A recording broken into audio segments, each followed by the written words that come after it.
la team. Alors un petit unboxing comme j'adore les faire. Alors ne t'attends pas avec des super trucs techniques, mais enfin te montrer ma dernière acquisition, le fameux Sony WH-1000X M3. Si je l'ai acheté, c'est aussi parce que depuis quelque temps, j'avais des gros problèmes de son. Voilà.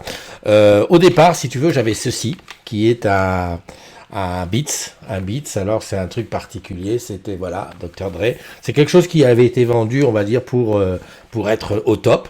Mais il a fait son temps. Il a fait son temps. En plus, il n'est pas sans fil. Il était avec fil, alors avec deux câbles que j'ai un peu perdus. Il est lourd, il fait du bruit.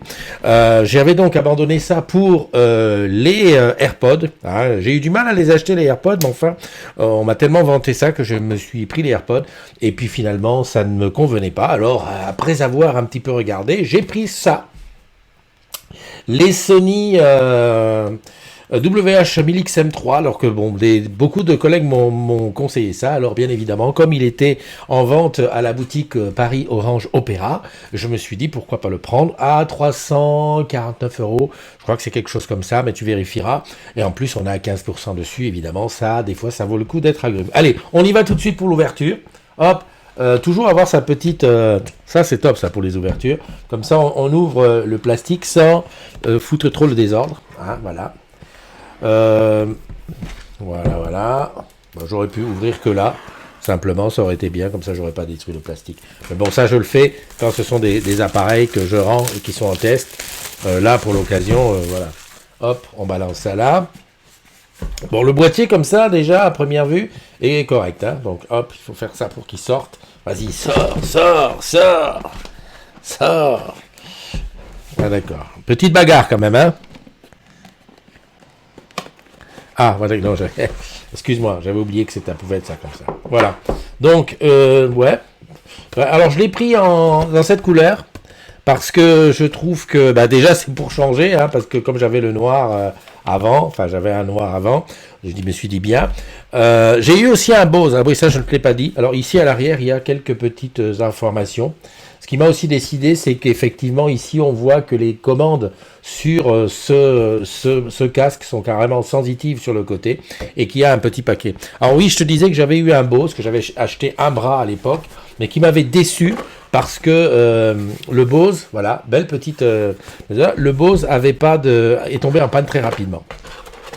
Donc voilà, sur les suppresseurs de bruit, j'étais... Bon, écoute, dans la boîte, en dehors de ça, il n'y a plus grand-chose. Hein, on te donne 2-3 bricoles pour le mettre en route. Voilà, sinon easy setup. Bon, il n'y a pas grand-chose sur la boîte. Elle est belle, mais bon, je pense qu'une fois que tu l'as sorti et que tu l'as configuré, tu l'oublies. Allez, un beau petit truc, hein, sympa, avec, ouais, pas mal, hein. Beau, belle couleur aussi en plus, assorti sûrement à l'appareil, parce que j'ai vu un de mes collègues qui il l'avait en noir, donc je suppose que c'est assorti. Allez, j'ouvre la machine, hop, attention, et voilà la bête. Waouh. Alors, câble, évidemment, ça peut toujours servir. C'est bien d'avoir quelque chose qui peut faire à la fois câble et à la fois Bluetooth, hein, parce qu'on ne sait jamais dans la vie. Alors, qu'est-ce que j'ai d'autre ici? Ah, ici, un USB-C de charge, hein, voilà, je te le montre. Bien. Et ici, alors qu'est-ce que c'est? Ah, tu sais ce que c'est ça? Eh oui. Alors ça, on est sur ce qui va te servir pour mettre un câble et aller quand tu es dans l'avion. Hein. Bénéficier de ton câble, de ton casque quand tu es dans l'avion, ça c'est top. Ah, c'est la classe. Et il est là. Déjà, première impression, il est super léger. Alors là, je vais te dire, en comparaison de ce que j'avais, il est super léger. Voilà. Écoute, je vais le mettre un petit peu sur ma tête. Alors, est-ce qu'il y a un endroit où c'est marqué right? Alors, parce que souvent, dans les casques, ah oui, left. Donc, on a bien ici marqué left et right, ce qui te permet d'ajuster ton oreille gauche et ton oreille droite. Voilà. Alors, déjà, comme ça, j'ai rien allumé, il n'est pas allumé, déjà. Voilà. Silence total. Écoute, je vais le charger et je reviens très vite vers toi pour te dire ce que j'en pense. À tout de suite. Voilà, retour après quelques jours d'utilisation, on va dire une semaine et demie, où j'ai eu l'occasion de le tester dans toutes les situations. Voilà, mon avis, bon, écoute, il tient ses promesses. L'effet waouh est toujours là. C'est un casque qui est léger, hein, comme je te l'ai dit, qui déjà, même en étant éteint sur les oreilles, il te couvre bien. Le, c'est assez, c'est très supportable pour les oreilles, même sur de la longue durée. On s'habitue très très vite à manipuler les touches. Donc, si tu veux, le marche-arrêt ici, ainsi que le petit bouton ici qui te permet de changer le niveau d'atténuation des bruits externes. Une des choses qui est, pour ma part, la plus utile, c'est lorsque tu l'as sur la tête, que tu rencontres quelqu'un et que tu veux parler, rien que le fait d'appuyer ici, enfin de poser ta main là, fait passer, en fait, tu passes de l'atténuation à tu entends ce qui se dit à l'extérieur. Et ça, c'est quelque chose de très très efficace et surtout très utile à l'usage. Bonne idée d'avoir mis ici, alors L pour gauche et pour droite, ce qui fait que quand tu sais pas trop, c'est facile. Bon, quoique, on s'habitue vite à savoir que les boutons sont là. Le côté aussi NFC, hein, ton téléphone est appairé à ça, mais je l'ai prêté à ma fille qui a voulu le tester. Et ben tout de suite un petit coup de NFC et on peut tout de suite écouter, voilà, sans aucun réglage et tout. Ça c'est une bonne chose. Le câble qui est aussi très efficace, c'est-à-dire que par exemple moi quand je l'utilise en prise de son, en prise de son pour faire du montage vidéo ou quelque chose, je le connecte avec ça, ce qui me permet ici de ne pas être sur la partie Bluetooth et d'avoir le son un peu plus direct. Et puis bon, je préfère toujours avoir un câble lorsque je travaille dans le studio. Autre chose qui est très très bien, on avait parlé bien entendu de la pochette, hein, la pochette que tu vois ici. Voilà, pas mal. Ce qui est bien dedans, c'est qu'au niveau de la pochette, on avait dit qu'il y avait le petit truc pour l'aéroport. Mais ça ici qui permet, si tu veux, de rappeler, alors oui, elle est dans le bon sens, de rappeler quels sont les gestes à faire sur le côté droit pour pouvoir prendre un appel téléphonique, raccrocher, décrocher, faire avancer et reculer les morceaux sur ton service de streaming. Moi j'ai Spotify, ça marche super bien, et monter et descendre le volume. Voilà, donc ça c'est bien que ça soit là, parce que moi un conseil que j'aurais à donner, c'est de t'y faire très rapidement et à chaque fois de t'entraîner. Et après ça viendra automatiquement, le côté je monte le volume, je descends, j'avance de morceau, j'enlève le morceau, ou alors je réponds au téléphone. Je t'avouerai qu'au début j'ai été un petit peu décontenancé, parce que pour répondre au téléphone, j'ai la montre, j'ai l'Apple Watch, et pour répondre au téléphone, souvent je répondais sur l'Apple Watch. Et ben en répondant sur l'Apple Watch, en fait ça partait sur l'Apple Watch. Il faut bien répondre sur le casque avec en touchant un truc pour que ça aille sur le casque. Voilà.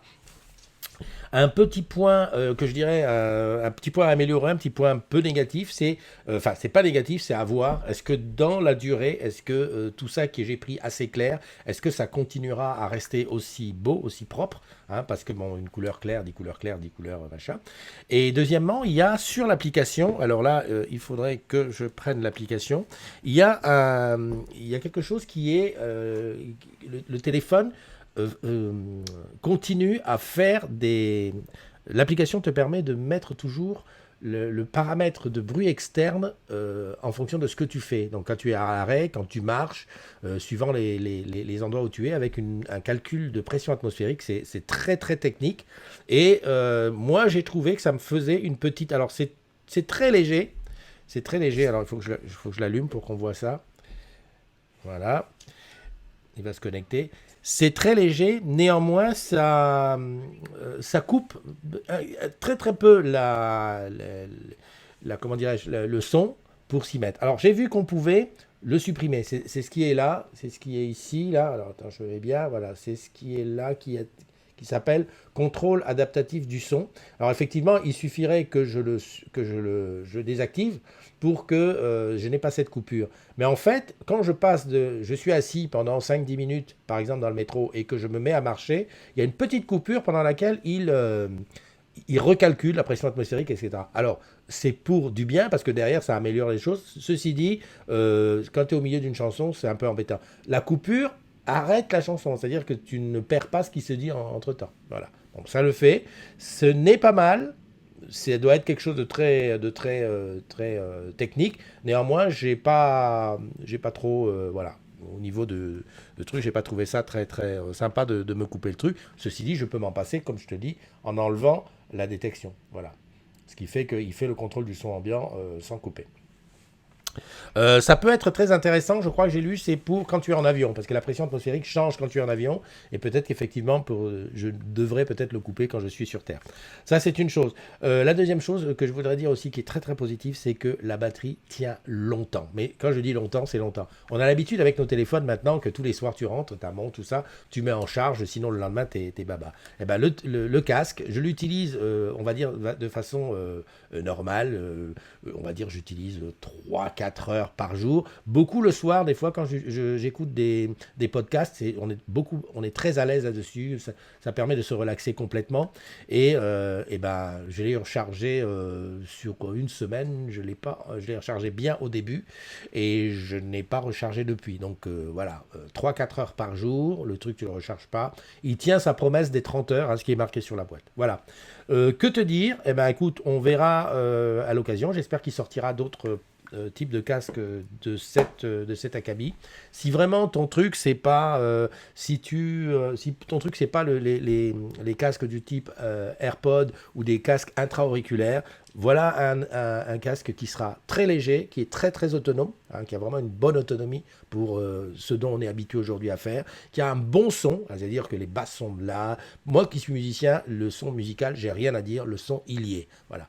Après, sur la réduction de bruit, il n'y a pas mieux. J'ai pas encore vu mieux aujourd'hui. Il y a des casques qui sont même plus chers. Il n'y a pas mieux. Et puis, bah, je pense que en avion, en métro, tout ça, ce sont des endroits où voilà, c'est le calme du repos. Allez, je te dis à très très bientôt. Et puis à bientôt pour un autre unboxing de quelque chose. Bye bye.